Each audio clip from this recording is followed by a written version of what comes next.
네, 여러분 만나서 반갑습니다.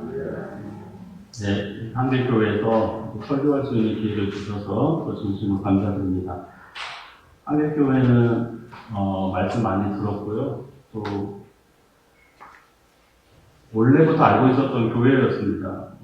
왜냐면은 좀 교회사적으로 좀 특별히 의미가 있는 교회고, 그래서 원래 알고 있었던 교회였고요. 한번 꼭 들리고 싶었는데 직접 와서 보니까 너무 아름답고 너무 좋은 위치에 교회가 있는 것 같네요.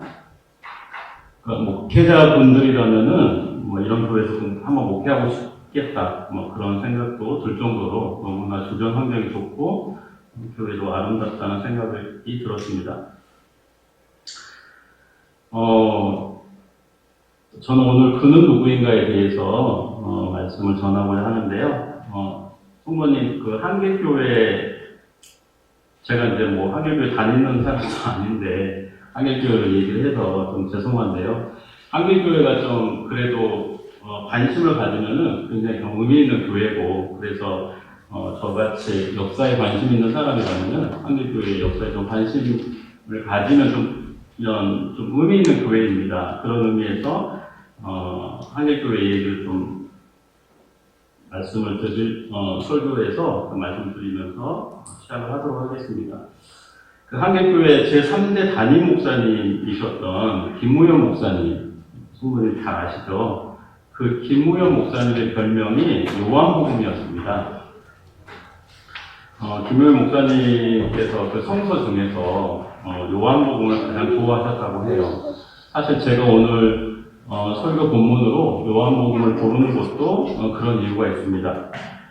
김우영 목사님은 책을 한 권 남기셨는데 요한복음에 관한 책이었습니다. 생명에 관한 21장 이 한 권을 이 땅에 남기시고 하나님의 품으로 가셨습니다. 그 김우영 목사님의 사모님 박금순 사모님이 계신데, 그 박금순 사모님께서 식사를 준비하고 남편 김우영 목사님을 불러도 오지를 않는 거예요. 식사 준비해놓고 오지 않으면 주부 입장에서 굉장히 화가 나잖아요. 그래서 아무리 기다려도 오지가 않으니까 그 박금순 사모님께서 김우현 목사님 쪽으로 가신 것이죠.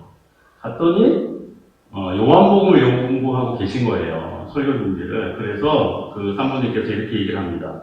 여보세요, 요한복음 그만하시고 준비 잡수세요. 그 뒤로 그 김우현 목사님 별명이 요한복음이 됐다고 합니다.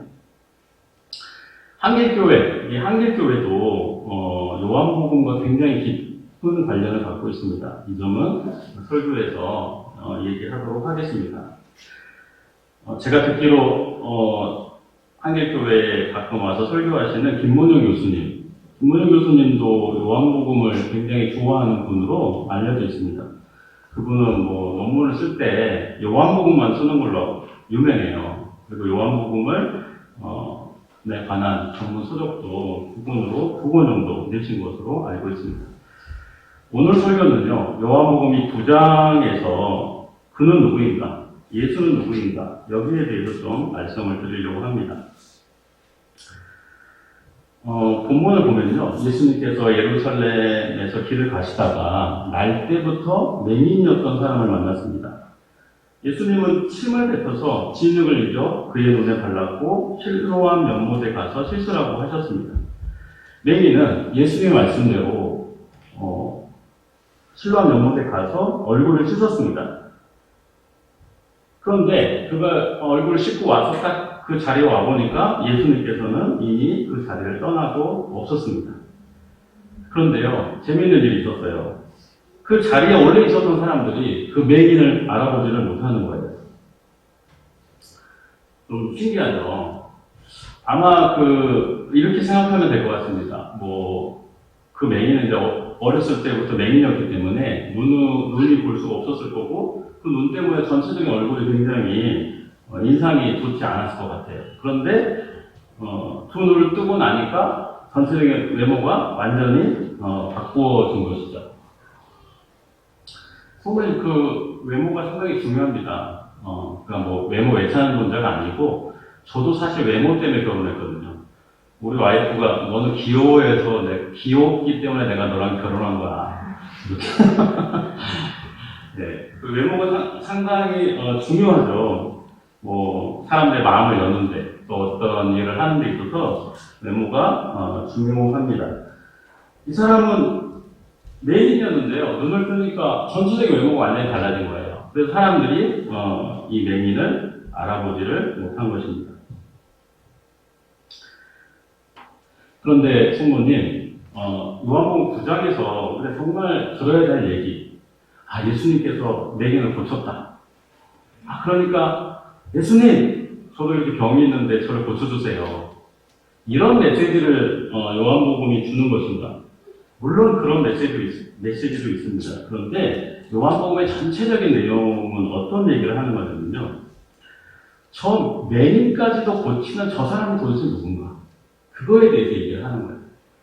우리가 성경을 볼 때, 특별히 복음서는요, 예수님께서 하시는 말씀도 있고, 예수님께서 행한 기적도 있는데, 예수님께서 어떤 기적을 했다. 예를 들면, 뭐, 풍랑이 있는, 갈릴리 바다를 정량히 하셨다. 예수님께서 기적을 일으켰구나. 사실 이런 것보다는, 그 성경에서도 이렇게 얘기를 하잖아요. 풍랑까지 잠잠케 하시는 그가 누구인가? 그 얘기를 하는 거예요.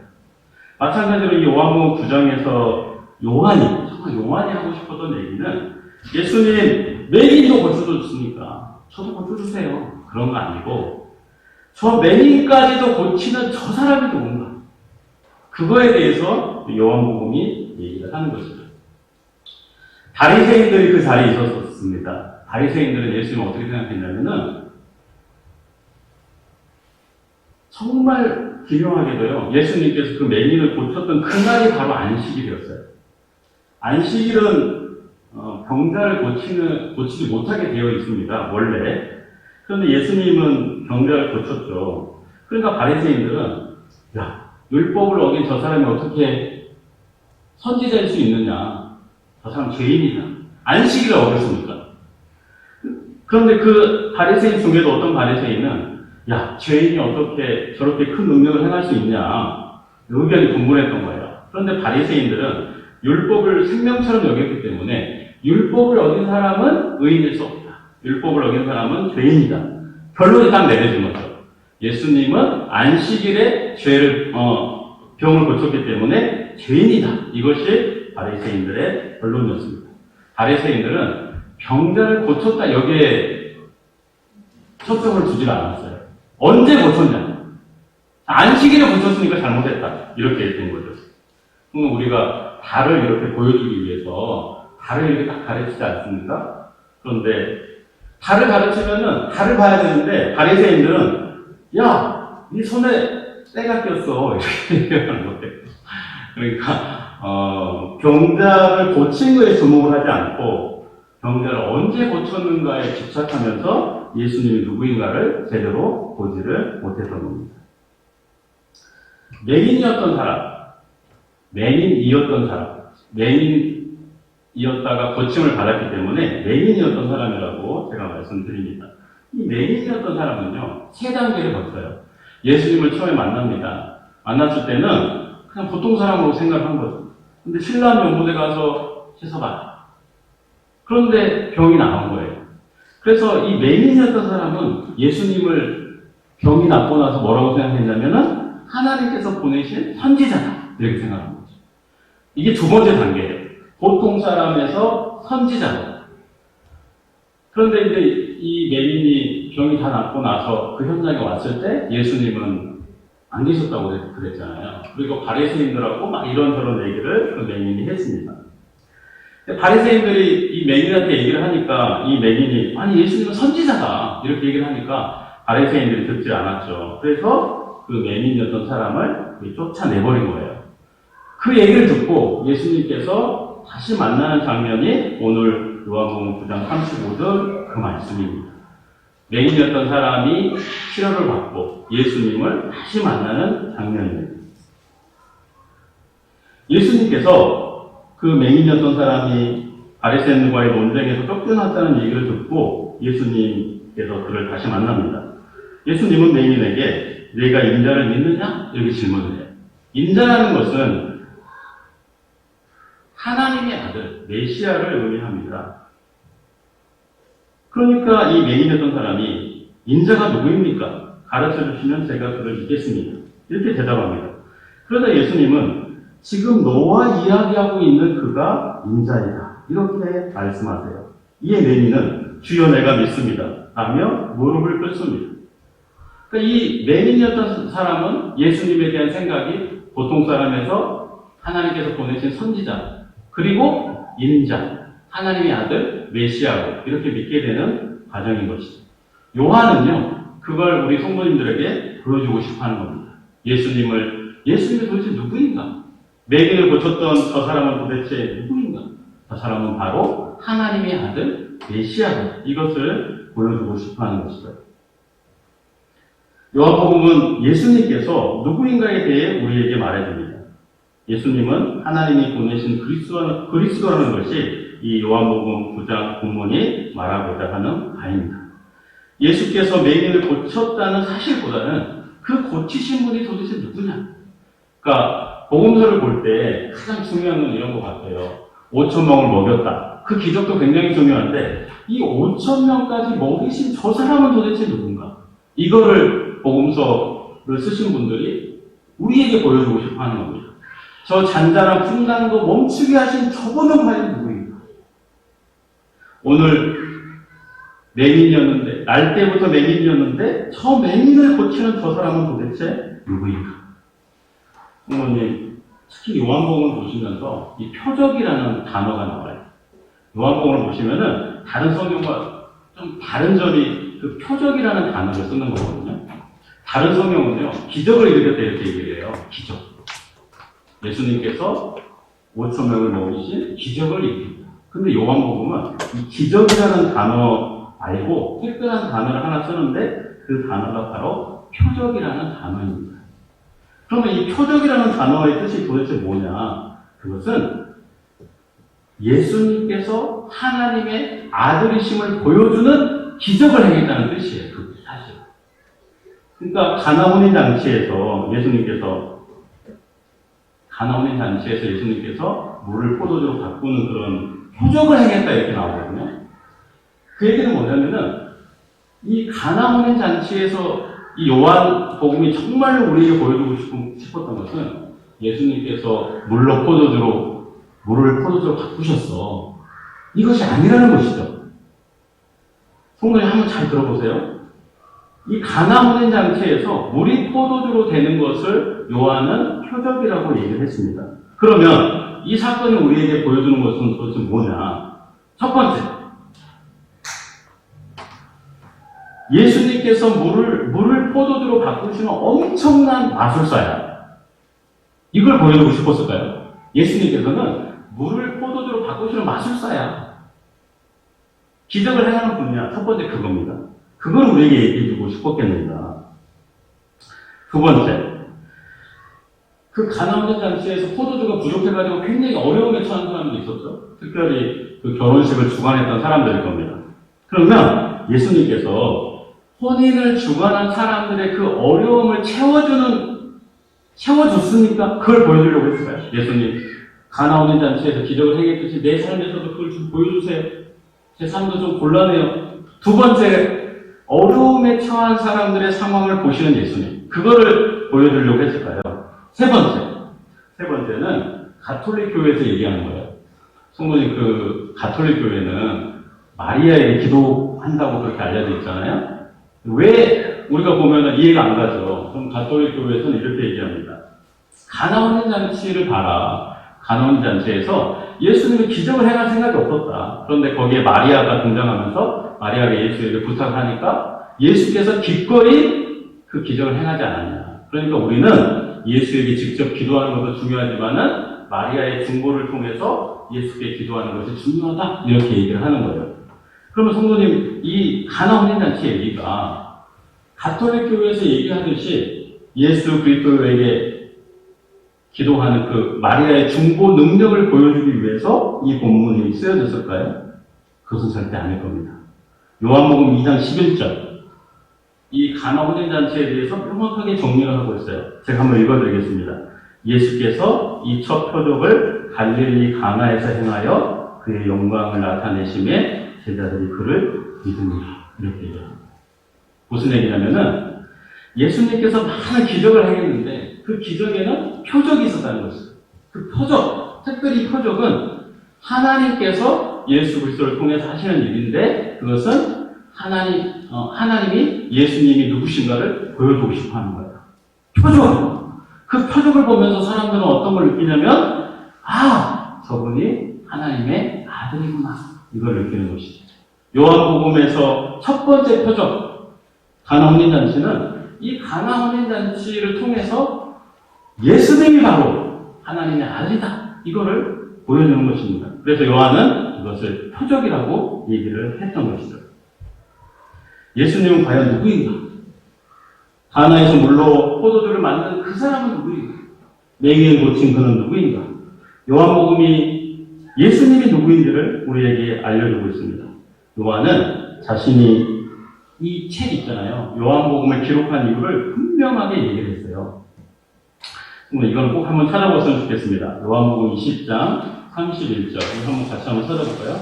왜냐면은 이 요한복음 20장 31절이 요한이 본인이 이 성경을 쓴 이유를 가장 명확하게 기록한 거예요.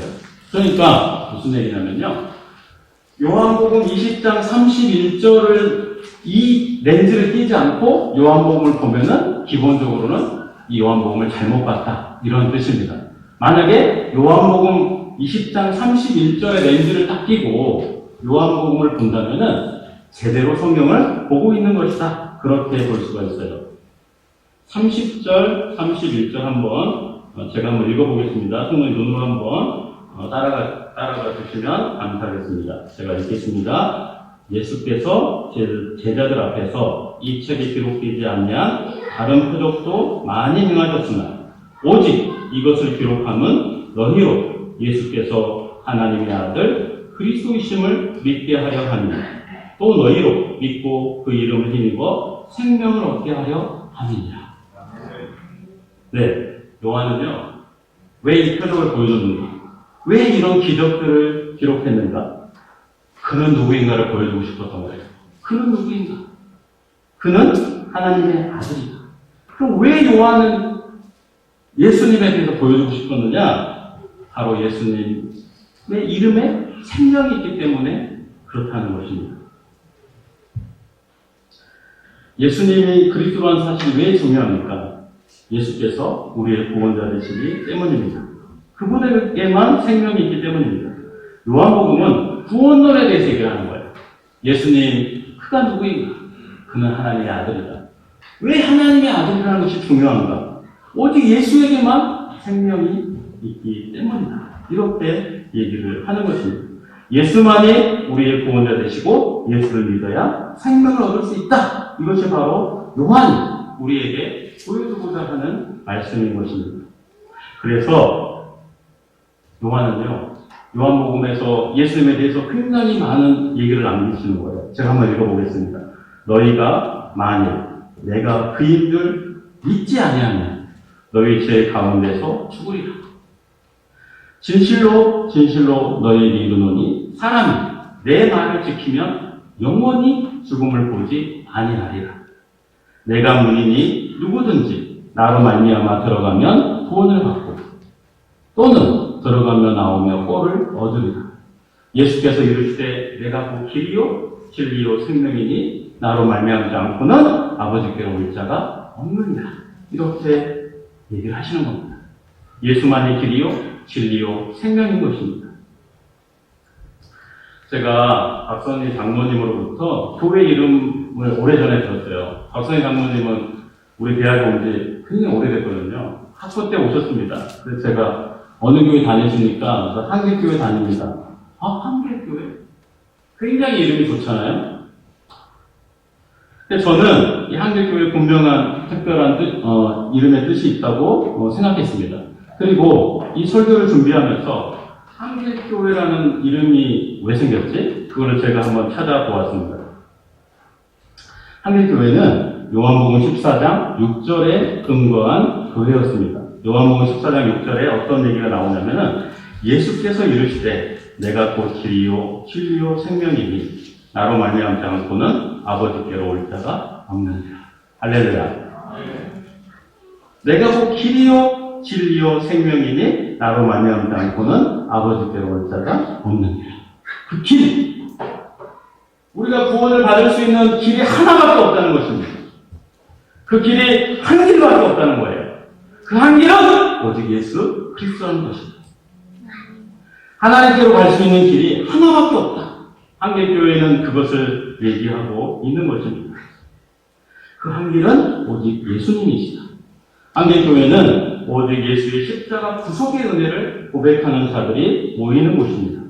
우리 모두가 예수의 구속의 은혜를 받아야 한다는 점에서 목회자도 평신도도 모두 죄인일 뿐입니다. 그래서 한길교회는 평신도 교회를 지향하고 있습니다. 예수님의 길만을 가겠다는 평신도 지향의 한길교회 성도님들은 이 교회를 충분히 자랑스러워할 자격이 있습니다. 어느 교회도 이 한길교회만큼 역사적으로 의미 있는 교회를 찾아보기가 쉽지 않기 때문에 그렇습니다. 보통 성도님들은요, 교회를 자랑해요. 우리 교회는 대한민국에서 가장 큰 교회야. 뭔 소리야? 세계에서 가장 큰 교회라고. 어떤 교회는요, 강남에서 대통령도 배출한 교회야, 우리 교회는. 대통령을 배출했다. 우리 교회는 말이지, 해외에 지교회가 수십 개나 돼. 이러면서 교회를 자랑하는 것이죠. 그래서 어떤 그리스도인은 교회를 쇼핑합니다. 백화점에 들려 물건과 가격을 이렇게 따지듯이 교회 목회자가 누구냐? 교회 재정 상태는 어떠냐? 이러면서 뜨는 목사가 누구냐 소위. 그러면서 막 철새처럼 교회를 옮겨 다니시는 분들이 있는 것이죠. 더 좋은 목회자가 나타나면 그분은 또 그 목회자를 따라서 이동을 합니다. 저는 중국 난경에서 2년 동안 가정교회 지도자들을 가르쳤어요. 가정교회 지도자라 하면은 중국의 가정교회 지도자를 얘기합니다. 목사님하고 거기 교회는 물론 저는 한인교회를 다녔습니다. 한인교회 마치고 담임 목사님과 함께 버스를 타고 중국 시골로 이렇게 들어가는 것이죠. 그러면서 1박 2일 이렇게 잠을 자면서 성도들을 가르쳤습니다. 참 그때 즐겁고 행복했어요. 왜냐하면 일단 목사님의 설교 말씀은 너무 좋았고 그 말씀에서 성경에 기반해서 사실 너무 좋았습니다. 성도님 참 그 성경에 기반한 설교가 듣기 힘든 시대예요, 요즘 시대가.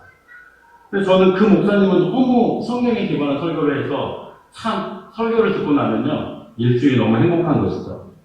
그래서 저는 우리 목회자분들이 이 설교에 조금 더 이렇게 중요성을 부과해서 우리 성도님들을 위해서 설교 준비를 더 잘했으면 하는 바람이 사실 있어요.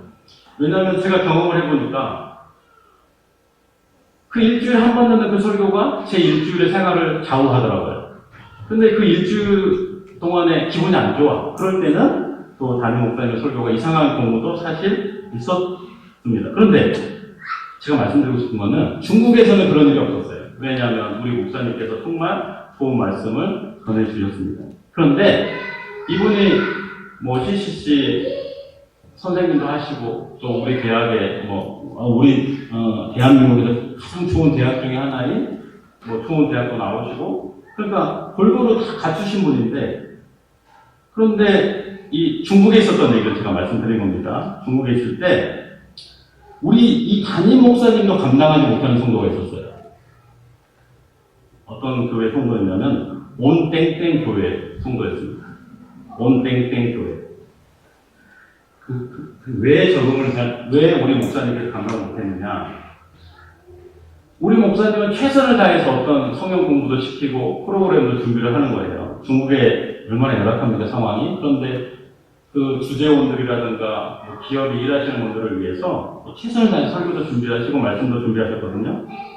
근데 온땡땡 교회 성도님들은 뭘 해도 시시하게 생각하는 거예요. 목사님 정말 기도하면서 설교를 해도 온땡땡 교회보다 못해. 어떤 프로그램을 준비해도 옛날에 우리 교회가 더 좋았어. 너무나 좋은 교회에 다니니까 그런 중국에 있는 한인 교회가 만족스럽지가 않았던 것입니다.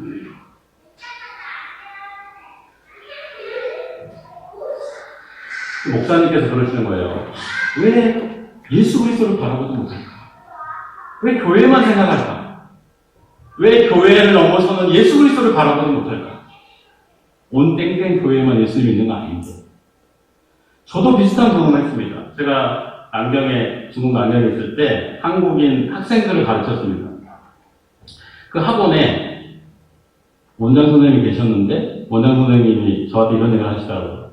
본인도 주땡의 교회를 다녔다 하더라고요.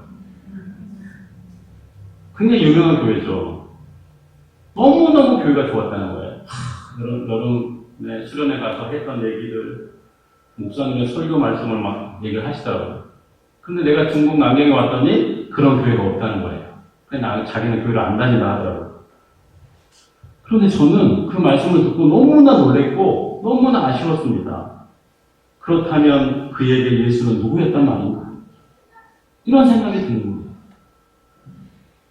그렇게 마음에 들어있던 교회에서 예수님을 배우지 못했단 말입니다. 그렇게 좋은 교회에서 예수가 누구인지에 대해서 듣지를 못했단 말입니다. 우리가 교회를 다니는 이유가 예수 때문임을 몰랐단 말입니다. 코로나 사태로 시끄러울 때 온 국민의 관심이 신천지로 향했습니다. 신천지는 중국 우한의 교회를 개척해가지고 방역 당국은 중국의 코로나가 한국 대구에서 폭발한 이유가 혹시 신천지의 이런 우한과의 연관성 때문이 아닌가 이렇게 의심하고 있습니다. 2020년 3월 2일에 신천지의 교주인 이만희가 기자회견을 했죠.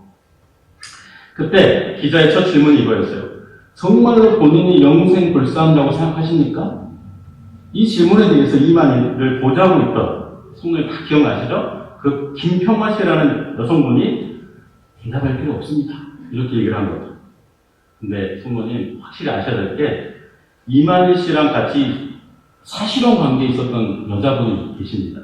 원래 이만희 씨는 부인이 있어요. 그런데 그 부인 말고 몇 년 동안 사실혼 관계로 있었던 김남이라는 여성이 있습니다.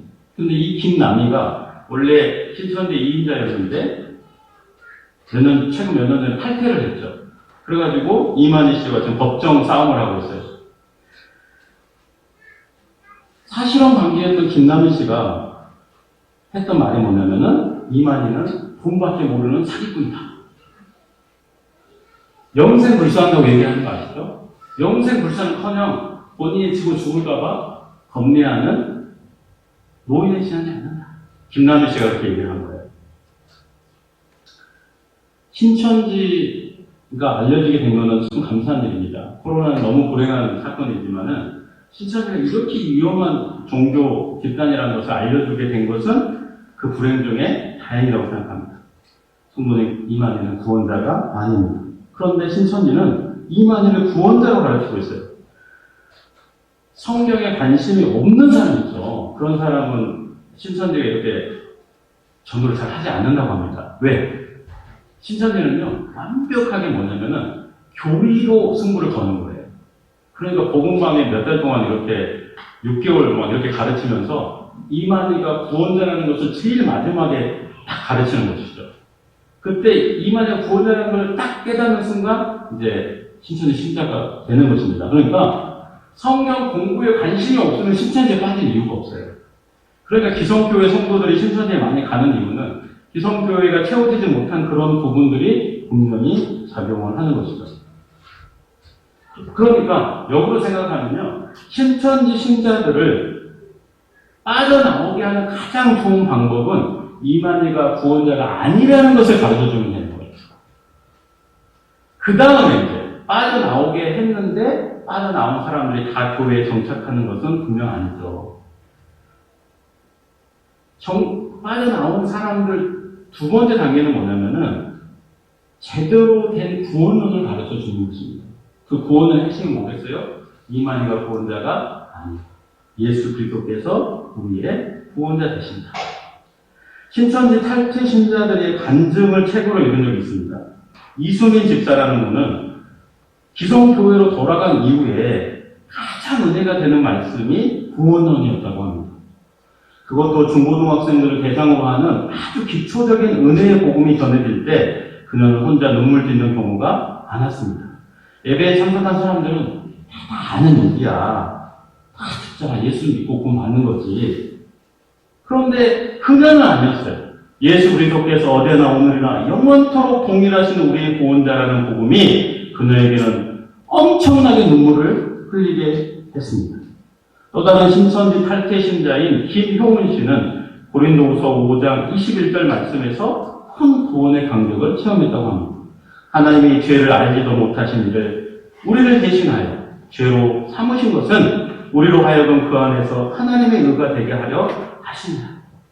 내가 죄인이었지만 죄가 없으신 예수님이 단번에 내 죄를 갚아주심으로 나를 의인 삼아 주셨다는 말씀입니다. 구원받기 위해서 14만 4천에 들기 위해서 김밥 하나 들고 온 서울의 거리를 헤맸는데 사실은 아니었던 거예요. 아니었어. 그냥 아무것도 하지 않아도 예수 그리스도 앞에 내 존재를 내려놓기만 해도 나는 구원받는 거였는데 내가 왜 김밥 하나로 연명하면서 쉴 새 없이 그렇게 달려왔던가. 구원자도 아닌 그 사람 때문에. 그게 신천지 신자들이 느끼는 예수 그리스도를 만남으로써 새로운 구원에 접해서 삶의 모든 무거운 짐을 벗어던지고 예수 그리스도 앞에 무릎 꿇는 모습인 것입니다. 제가 설교 초두에 김우현 목사님에 대해서 얘기를 했는데 김우현 목사님께서 고명균 목사라는 분을 이 한길교회 수련회에 3년 동안 연속 강사님으로 초대를 한 적이 있습니다. 김명균 목사님.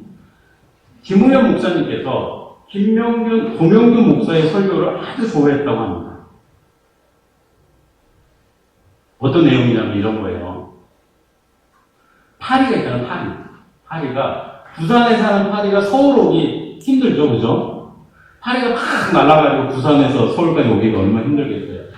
그런데 어떤 사람의 등에 딱 붙어가지고 버스 타고 오면 그 팔이 금방 서울에 도착한다.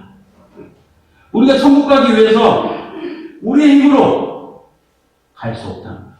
예수 그리스도 앞에 딱 붙들리기만 하면 천국 갈 수 있다.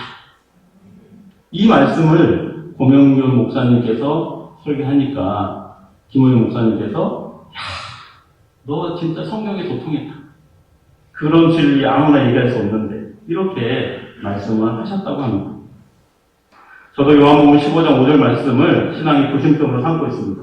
나는 포도나무에 너희는 가지라. 그가 내 안에 내가 그 안에 거하면 사람이 열매를 많이 맺나니 나를 떠나서는 너희가 아무것도 할 수 없다. 너희가 나를 떠나서는 아무것도 할 수 없다. 그 말에 저를 붙잡고 가는 하나님의 말씀입니다. 한길교회는 오직 한 길이신 예수 그리스도를 믿는 교회입니다. 오직 예수만을 그리스도라 고백하는 교회입니다. 그 어떤 것도 예수님보다 높아질 수 없습니다. 이 교회의 출입구를 지나오면서 예수님을 생각해야 됩니다. 이 교회에 앉아 기도할 때에 한길 예수님만을 바라봐야 합니다. 이 한길 교회에 앉아 말씀을 들을 때 우리가 철저한 죄인임을 깨달아야 합니다. 예수님은 죄로 죽을 수밖에 없는 우리를 이 자리에 부르셨습니다. 우리는 감히 구원받을 자격이 없는 자였으나 우리를 생명으로 인도해 주셨습니다. 교회 출입구를 지나 교회를 떠나 우리의 가정으로 돌아갈 때 이제 가정이 한길교회가 되어야 됩니다. 우리가 출근하는 직장이 한길교회가 되어야 됩니다. 생명이신 예수님만을 바라보아야 합니다. 맹인이었던 자가 그리스도를 만나 눈을 뜨고 주여 내가 믿습니다 라고 외쳤던 것처럼 우리도 무릎을 꿇고 그렇게 외쳐야 합니다. 우리에게는 오직 한 길만이 있습니다. 그 길이 오직 예수님입니다. 성도님, 이 한길교회에 다니시는 것을 자랑스럽게 생각하시고 나는 한길교회에 다닐 만한 자격이 있다. 왜? 예수님이 제대 나를 불렀다. 세상에 많은 교회가 있지만 한 길만을 바라보는 이 교회. 나는 이 교회를 끝까지 사랑하고 이 교회를 위해서 헌신할 것이다. 사람들이 세상에 많은 교회가 있지만 오직 한 길만을 바라보는 교회. 그 교회에 깊은 소망을 주시고 우리 예수 그리스도를 바라보는 우리 사랑하는 성도님 되시기를 예수님의 이름으로 축원드립니다.